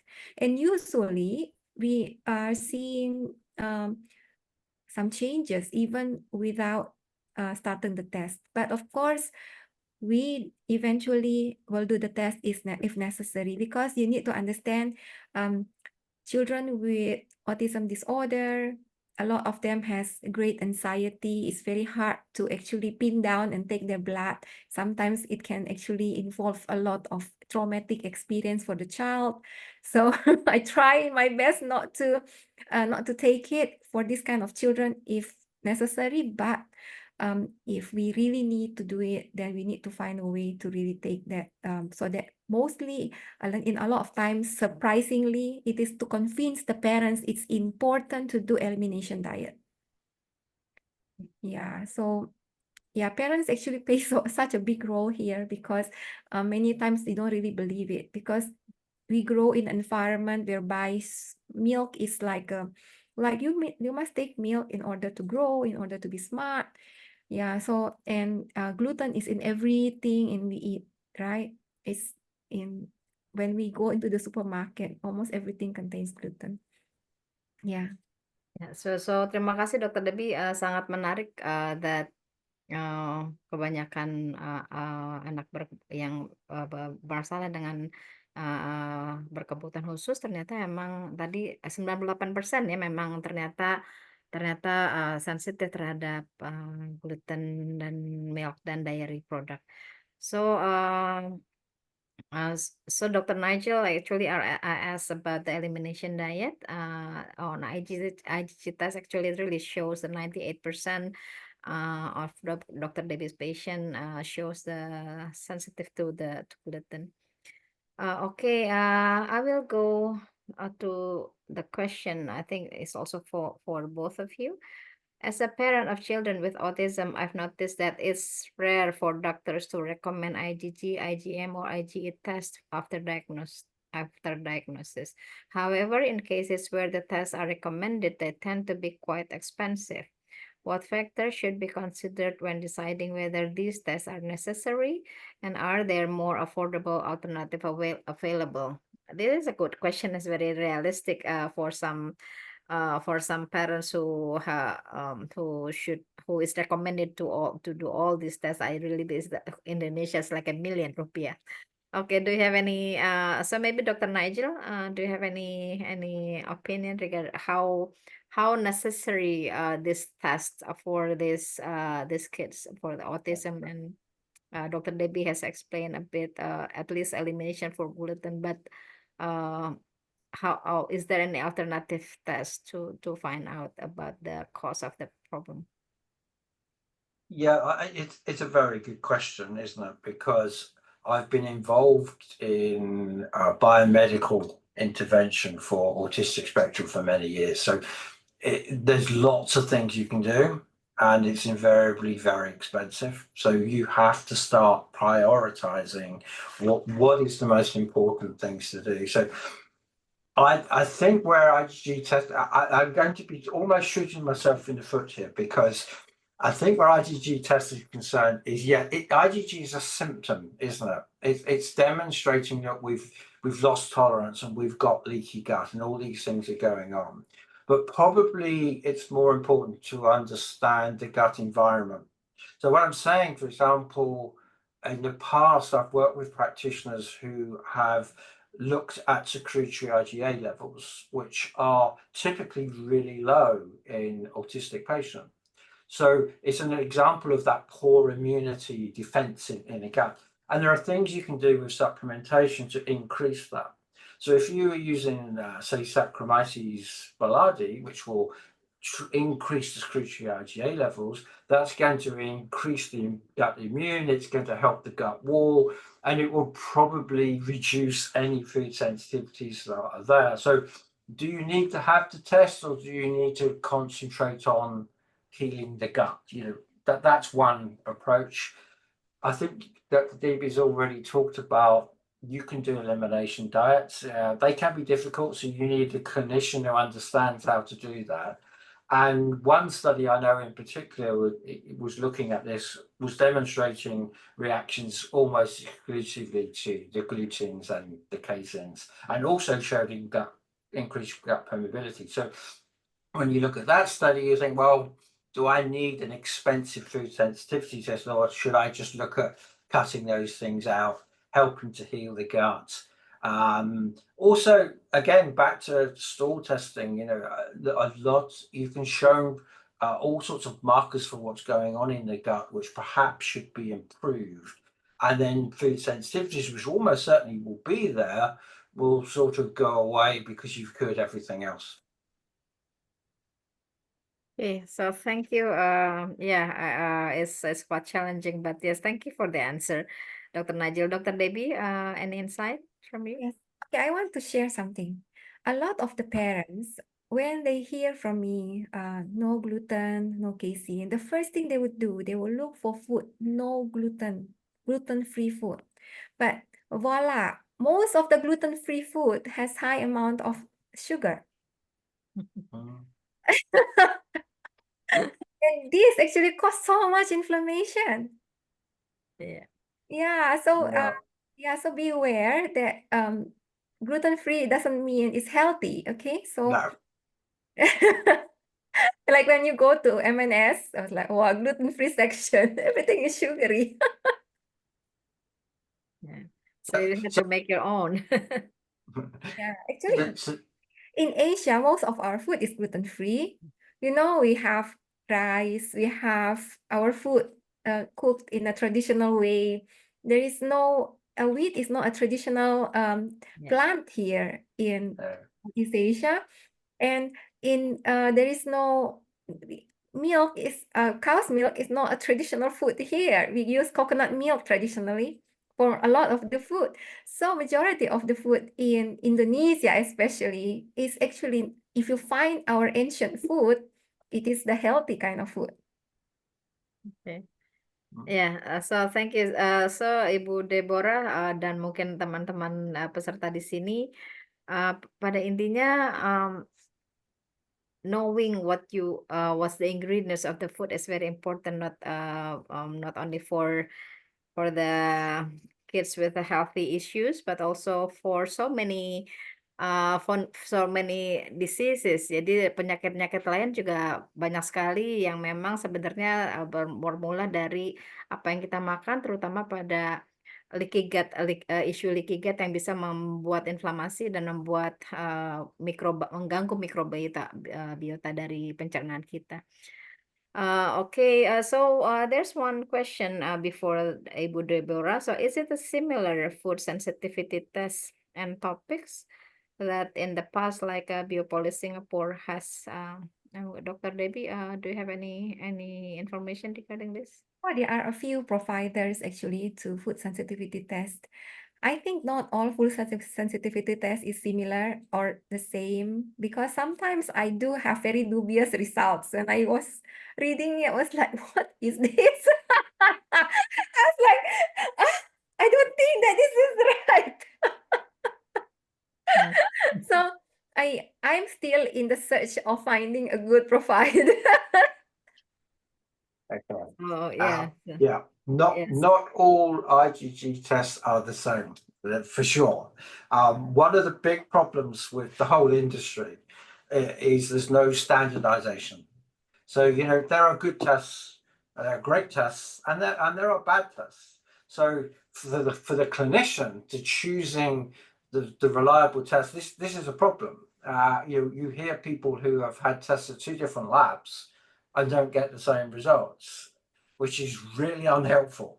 From my perspective, I can talk about it's all about the quality of the foods that you use in the testing and the quality of the kits in general. So what I would say, without trying to sell my testing, is that you should look for CE marking.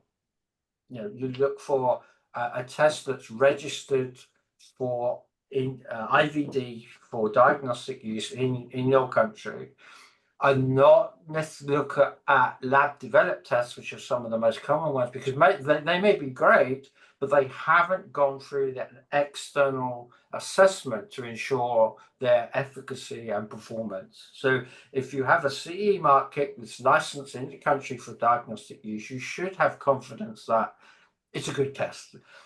I can't tell you about other tests, because some of them are good and some of them are not so good. Yeah, right. Mm. Yeah, so Pak Stefanus, yeah, it's like all the explanation. Yeah, so far in the Indonesia, as you saw in all the beberapa laboratorium di Indonesia sudah bisa melaksanakan food sensitivity ya. Di sini ada America Laboratory, Leiden Laboratory, Prodia, itu sudah bisa melaksanakan tes food sensitivity. Dan tentu saja sudah menjadi pusat penelitian ya untuk tes-tes food sensitivity, penelitian dilaksanakan dalam laboratorium. Dari sini juga terselenggarakan dari lifestyle medicine, karena memang one of the approach of lifestyle medicine adalah the real lifestyle medicine is back to raw food, back to the real food. Jadi memang untuk memastikan apa yang kita makan itu betul-betul sehat, lifestyle medicine adalah di sini Bapak Suratman sebagai founder dari Lifestyle Medicine Indonesia itu betul-betul menyampaikan, menggali hal-hal yang back to nature, yang betul-betul functional medicine, mengembalikan fungsi-fungsi, bukan dengan obat, tetapi dengan mengembalikan fungsi-fungsi kita sebagai manusia. Oke, kita lihat di chat, makin ke sini makin beberapa pertanyaan. So again to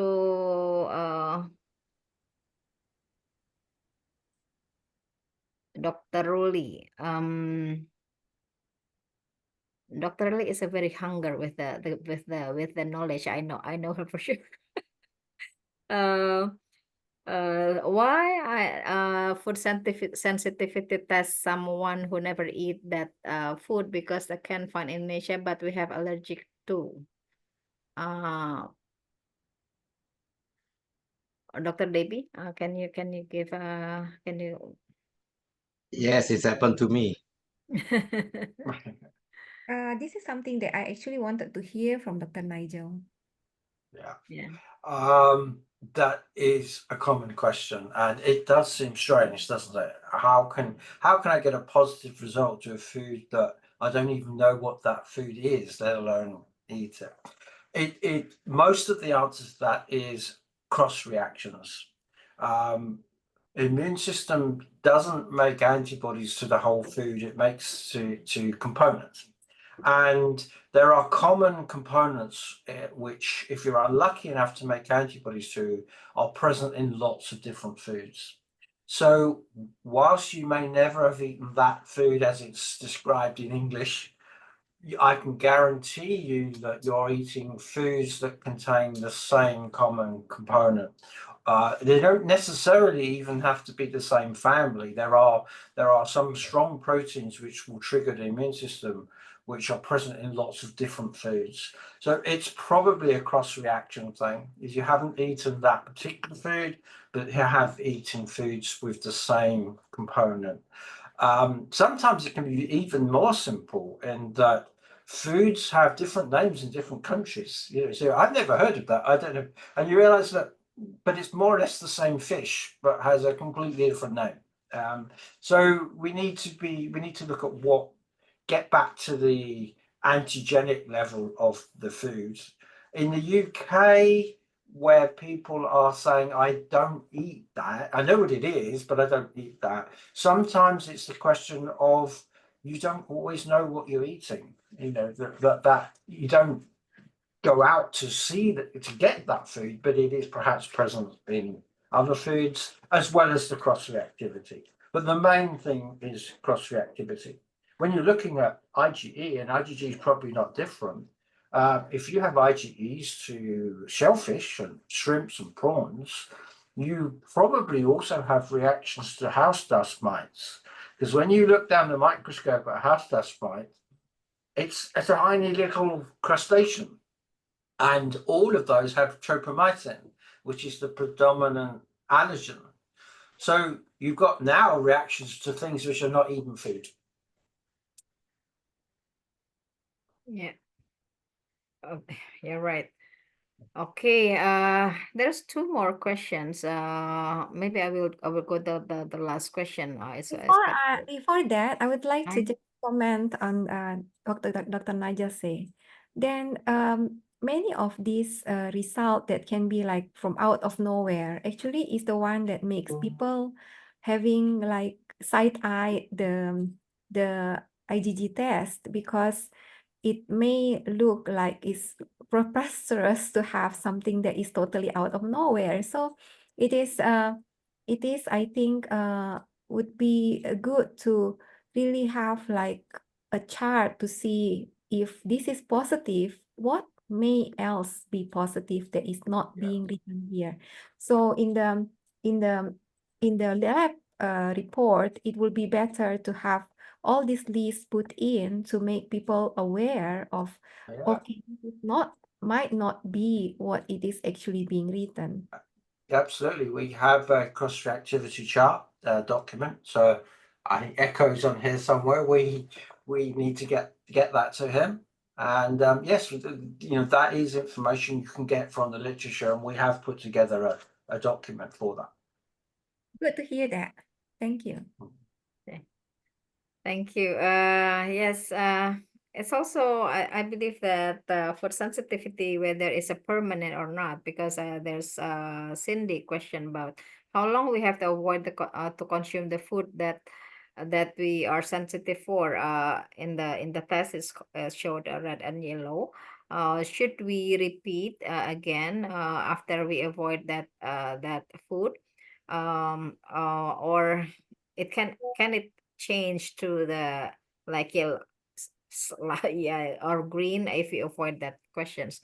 Maybe you have maybe Dr. Nigel, you can Sure. I could, from the manufacturer's perspective, you know, our guidance, we talk about not retesting too quickly, because antibody levels don't drop off very rapidly, and immune complexes actually can be around for many months. So we don't feel it's helpful to do a retest too quickly. And also, what people have to understand, at the point that they've gone to their clinician to have a test, they've probably experienced the major symptoms at this point. Their IgG levels are probably still rising at this point. So at the point when we do the test and then do the test again, I don't know, maybe 2 or 3 weeks later, the levels could probably be even higher. So you don't want to do it too quickly. Our recommendation is down to the clinician, but I personally think that 9 to 12 months is probably the minimum you should leave it for. So we have a policy in our own lab where we won't actually do a retest less than 9 months, unless there's a really good reason for it. So I think if a patient's been following the diet and everything's been going well, and then suddenly things have got worse, then perhaps that's the time to reevaluate to find out what's going on. Okay. But I guess the crucial point is however long you leave it, food sensitivities are all about regaining tolerance and therefore putting those foods back into the diet in a controlled way. Whereas IgE allergy, of course, we are never doing that. So that's the big difference. Okay. Can I just share something? Dr. Debbie, please. Yes.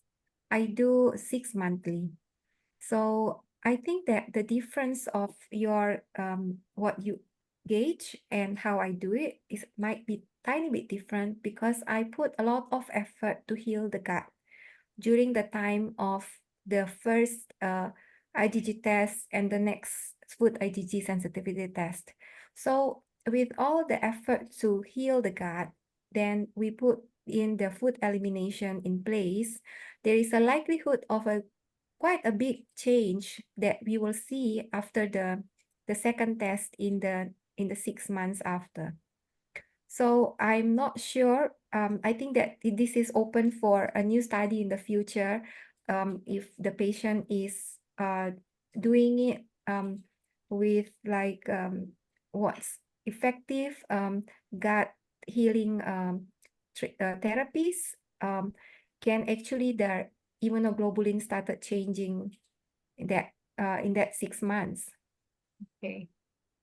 Yeah, it's really enlightening, but Cindy, that yes, 6 months, 9 months, you can repeat after you really avoid it. Before going to the last question, I will be back to Dara. Dr. Debbie is consuming arrowroot flour or powder daily before breakfast, good for people with GERD. Yeah, I we think have this one needs a lot of I need to have a proper investigation. We need to understand the patient's condition. We need to know whether actually arrowroot could be IgG sensitive for this patient. It might make it get worse, right? So one's advice does not even is not work for everyone. So we need to have the proper consultation, investigation, diagnosis before we actually can make this kind of suggestions. Okay. Okay. Okay. Before we have 3 minutes more before I give it back to Opa Rahman. Mohon izin bertanya Dokter Debbie, gluten free untuk anak autis apakah hanya terbatas stok makanan dengan tepung terigu saja? Bagaimana dengan tepung maizena, tepung almond dan tepung lainnya? Thank you. I think that this is like what I said before. Okay, so I just want to say that gluten free is just for gluten. It does not include cassava, it does not include rice, it does not include mocha or almond. So it's as easy as that, but it's also as difficult as that because almost every commercially produced food has some gluten in. Yeah. Okay. Ya, so gluten is gluten ya, Bu Dr. Debbie ya, bukan entitled ke apa namanya ingredients. Okay, terima kasih. I think we covered all the question and exactly almost 2 minutes to 4. So thank you so much, Dr. Nigel and Dr. Debbie. Very insightful and opening eye for our participants, and include me. So how important to really know to also heal your gut to make your quality of life is better, knowing what we are sensitive to or allergic to, or is also good for having a mindful to what we eat. Thank you so much. So I'm going back to Pak Suratman. So thank you so much. I hope to see you later. Silakan, Pak Suratman. Thank you very much, Dr. Ade. You are very good moderator. And again, thank you very much. But before we come to the next program, it is the lucky draws and advertisement from the sponsors. Let me give me a short closing remarks. Of course, apologize. I will give it in English, yeah, especially for Indonesian, because they are here, Dr. Debbie and Dr. Nigel. Okay, thanks God, we have reached the end of today's food sensitivity test webinars. We would like to express our deepest gratitude to the speakers for sharing their knowledge and insight. Also to the moderator who has guided this webinar, as I mentioned it, so well. Yeah. Equally important, we extend our heartfelt thanks to the sponsors for their support and participation making this event success. And of course, a sincere thank you to all participants who have joined us from the beginning to the end. Your active participation is invaluable to us. We hope that the knowledge gained today will be beneficial and serve as an inspiration for leading a healthier lifestyle. May we all continue to maintain our health and well-being wisely. We look forward to seeing you in the future webinars organized by the Indonesian Society of Lifestyle and Interdisciplinary Medicine. We hope to see you again in our upcoming events. Once again, thank you for your presence and participation. Assalamualaikum warahmatullahi wabarakatuh. Peace be upon you. Thank you very much. Thank you so much. Okay, I will then share screen for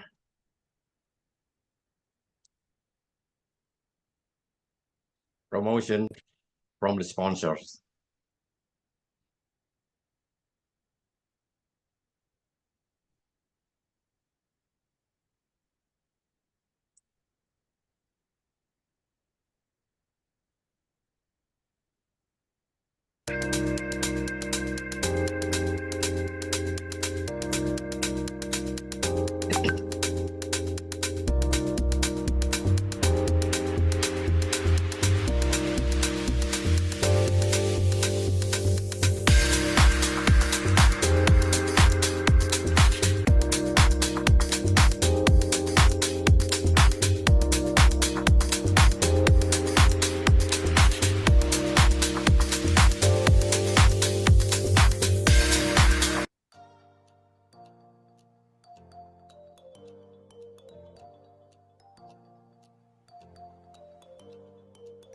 Bapak Ibu sekalian, salam sehat selalu. Saya Eko dari MRK Diagnostik. Pada kesempatan ini saya ingin memberikan informasi singkat tentang tes sensitivitas makanan. Jadi tes sensitivitas makanan adalah tes antibodi IgG yang disebabkan oleh makanan. Kalau tes alergi adalah tes antibodi IgE. Tersedia tes IgG untuk 59 dan 222 jenis makanan. Antibodi IgG makanan spesifik akan muncul bila sistem imun kita menganggap makanan sebagai benda asing. Dan makanan yang dites berasal dari berbagai kelompok makanan seperti kacang-kacangan, padi-padian, seafood, susu, telur, daging, dan yang lain-lain. Mengapa tes sensitivitas makanan diperlukan? Jadi tes ini diperlukan untuk mengetahui makanan apa yang menimbulkan reaksi imun yang ditunjukkan dengan adanya antibodi IgG. Dan mengapa reaksi imun bisa terjadi? Pada prinsipnya reaksi imun terjadi karena adanya gangguan usus yang disebut dengan leaky gut atau usus bocor, di mana makanan akan menerobos dinding usus dan masuk ke pembuluh darah, menimbulkan antibodi IgG dan akan menyebabkan timbulnya kompleks antigen antibodi yang akan ditumpuk di dalam jaringan dan menimbulkan berbagai gejala klinis. Dan kapan sebaiknya melakukan tes sensitivitas makanan? Apabila Bapak dan Ibu sekalian mendapatkan gejala-gejala yang tidak diketahui dengan pasti apa penyebabnya, seperti misalnya gangguan pada saluran pencernaan, nyeri perut, kram, diare, simbelit, mual, banyak gas, dan kemudian juga dermatitis maupun eksem yang sering kambuh, batuk terus-menerus tanpa diketahui dengan jelas apa penyebabnya, sering mengalami nyeri pada persendian dan otot, berat badan yang susah dikendalikan, kemudian sakit kepala dan migrain, penyakit celiak maupun autisme pada anak-anak. Nah, ini semua adalah tepat sasaran untuk dilakukan tes sensitivitas makanan. Dan tes sensitivitas makanan pada prinsipnya bisa dilakukan di banyak klinik, FMI maupun di rumah sakit, dan sebelumnya lakukan konsultasi dengan dokter Anda. Demikian juga tersedia di beberapa lab besar seperti Prodia di seluruh Indonesia, Leader, dan Pramita. Demikian informasi dari kami, semoga bermanfaat.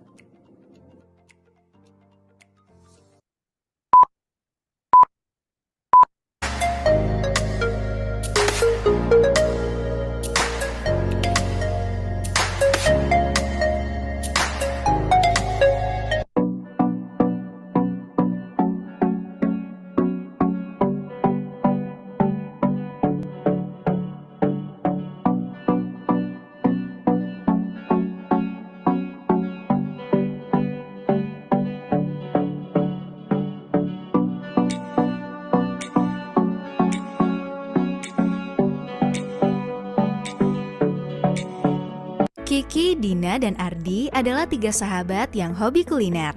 Suatu hari, mereka mengunjungi food festival. Di sana mereka memutuskan untuk mencoba sesuatu yang baru dan mencicipi berbagai jenis makanan yang jarang mereka temui sehari-hari. Kiki mencoba hidangan belut, sedangkan Dina memilih cemilan sehat, yaitu buah pomegranat. Karena masih kenyang, Ardi memutuskan untuk membeli minuman susu almond. Setelah mencoba jenis makanan baru tersebut, mereka bertiga sangat menyukainya. Bahkan mereka tetap mengkonsumsi makanan yang serupa selama 3 hari berturut-turut. Hingga keesokan harinya, Kiki mengalami batuk-batuk tanpa sebab. Setelah memeriksakan diri ke dokter, ternyata penyebabnya bukan TB, bukan juga COVID-19, dan paru-paru Kiki normal. Kiki menjadi bingung apa penyebab batuk yang dialaminya. Hal serupa terjadi juga pada Dina, tetapi dengan gejala berbeda. Dina mengalami migrain. Ia sudah pergi ke dokter, namun hasilnya normal dan tidak ada masalah. Migrain sangat mengganggu aktivitas Dina. Ternyata, Ardi juga mengalami hal yang sama. Ia mengalami nyeri perut serta kembung. Sama seperti Kiki dan Dina, Ardi tidak tahu penyebabnya. Ketiga sahabat tersebut bertemu dan berdiskusi mengenai gejala yang mereka rasakan. Setelah itu, mereka memutuskan untuk melakukan tes laboratorium di Prodia. Setelah melakukan pemeriksaan di Prodia, mereka mengetahui bahwa mereka mengalami sensitivitas terhadap makanan atau food sensitivity yang tidak biasa mereka konsumsi. Hasilnya, Kiki sensitif terhadap kandungan yang terdapat pada belut yang ia konsumsi.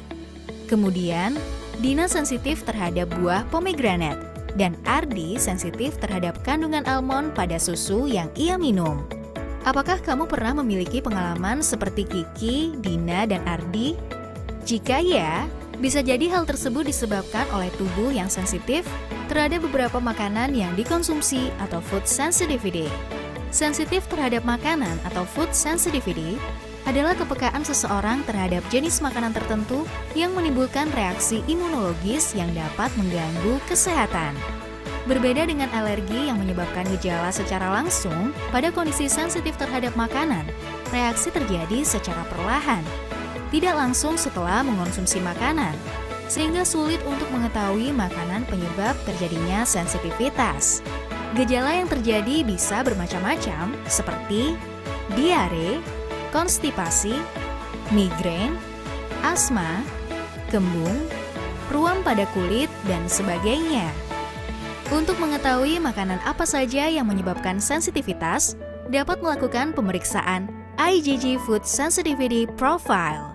Pemeriksaan IgG Food Sensitivity Profile menggunakan teknologi inovatif untuk mendeteksi antibodi IgG terhadap 222 jenis makanan yang sering dikonsumsi sehari-hari. Pemeriksaan IgG Food Sensitivity Profile dikelompokkan menurut 3 jenis tingkat intoleransi, yaitu elevated, konsentrasi antibodi yang terdeteksi tinggi, Artinya makanan penyebab perlu dieliminasi minimal selama 3 bulan. Borderline. Konsentrasi antibodi yang terdeteksi sedang. Artinya makanan penyebab perlu dikurangi atau dirotasi selama 3 bulan. Normal. Konsentrasi antibodi yang terdeteksi rendah. Artinya makanan cukup aman dan tetap boleh dikonsumsi. Setelah mengetahui penyebabnya, kini Kiki, Dina, dan Ardi bisa mengelola pola diet mereka dengan tepat dan gejala yang dirasakan pun menghilang. Jangan sampai sensitivitas terhadap makanan mengganggu aktivitasmu, ketahui penyebabnya dan kelola dietmu dengan baik.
Maka sampai sekarang kita kepada acara yang terakhir, yaitu penarikan acara Lucky Draw. Karena ini saya kira sudah tidak merupakan acara utama lagi, maka recording akan saya stop ya.